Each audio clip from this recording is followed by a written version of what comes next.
서울 명동 유니클로 매장에 내년 1월에 폐점한다는 안내문이 내걸렸습니다. 지난 2011년 세계에서 두 번째 큰 규모로 개장한 이곳은 개장 당일에만 20억 원의 매출을 올렸을 정도로 명동 상권의 중심이었습니다.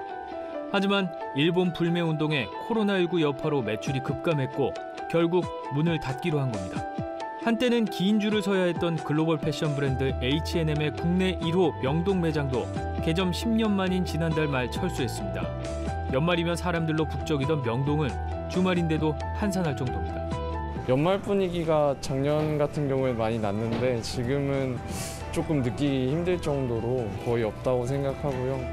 한곳 건너 한곳골로 가게가 비어있을 정도로 작은 점포들의 상황은 더 나쁩니다. 5월달까지 유지하다가 그 다음에 차츰차츰 다 받게 된 거예요. 재고 처리하는 것 때문에 그냥 가끔씩 오는 거지 매출도 인상되거나. 영업시간 제한으로 연말 특수까지 사라지면서 그나마 버티고 있는 상가들마저 휘청이고 있습니다. 저도 명동에 자주 갈 일이 있거든요. 근데 그 명동 성당에서 명동 본통이죠. 이렇게 내려오는 그 길. 그리고 골목골목에 상권이 굉장했죠.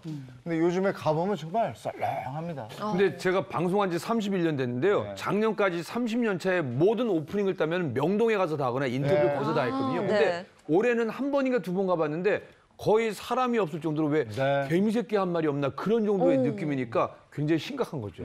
왜 옛날에 우리가 외국인 보려면 이태원이나 명동 가라 그랬잖아요. 근데 제가 얼마 전에 그 자켓 좀 사려고 명동을 갔는데 깜짝 놀란 게 첫째, 외국인이 없는 것뿐만 아니라 아예 우리나라 사람도 없어요. 워낙에 그 꽉 찬 거리가 너무 텅 비어 있으니까 좀 이상하더라고요. 생각해보니까 저도 명동 안 간 지가 좀 꽤 된 것 같아요. 그 영상 보셔서 아시겠지만 굉장히 썰렁한 분위기고요. 어느 정도나 안 좋아진 건가요? 실제 이런 명동 상권의 위기 이런 것들은 수치로도 좀 확인이 되고 있습니다. 실은 이 지역, 이 상권 같은 경우에는 워낙 임대료도 비싸고요. 또 권리금도 높기 때문에 그만큼 많이 벌어야 됩니다. 그래서 보통 분기별로 제곱미터당, 평수는 빼고요. 제곱미터당 한 80만 원 이상은 벌어야 그나마 유지가 될 것 같은데요. 최근에 실제적으로 이 매출 통계를 보면 얼마나 상권이 무너지고 있는지를 알 수가 있습니다. 2분기 같은 경우에는 매출액만 좀 따져보면은요. 제곱미터당, 죄송합니다.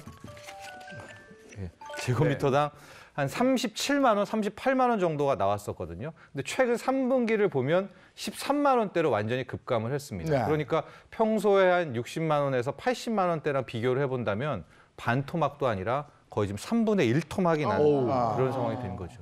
실제 상인들 얘기 들어보면 하루 매출이 16,000원 벌었다. 이런 얘기 아니면 진짜 월세 낼 돈도 못 벌고 있다. 이런 얘기들 굉장히 많이 들을 수가 있죠. 아니 명동은 오랫동안 대표 상권 아니었습니까? 그렇죠. 일단 조선시대로 거슬러 올라가면 그때는 사대문 아니었으니까 주택가였잖아요. 근데 그러다가 일제시대, 일제강점기로 오게 되면 충무로가 먼저 상권으로 굉장히 뜨게 되는 그런 역사를 갖고 있습니다. 그리고 60년대, 70년대, 80년대는 국내 젊은이들이 몰리는 그런 메카가 됐고요. 저기 이제 충무로니까 약간 벌어져 있는데 이제 명동으로 뻗어 나온 겁니다. 그리고 80년대, 90년대에 들어가면서부터는 이제 관광 명소가 되죠. 그리고 대거 일본 관광객들이 오면서 금융, 패션, 관광의 중심지가 됐고요. 그러다가 그 바통을 2000년에는 유커가 중국 관광객이 받게 되면서 완전 명동 땅값, 임대료 매출액이 완전히 폭등을 하게 되는 거기까지 오게 됐는데 자, 이제 코로나19 여파로 완전히 지금의 모습은 딴판 그런 상황이 됐습니다.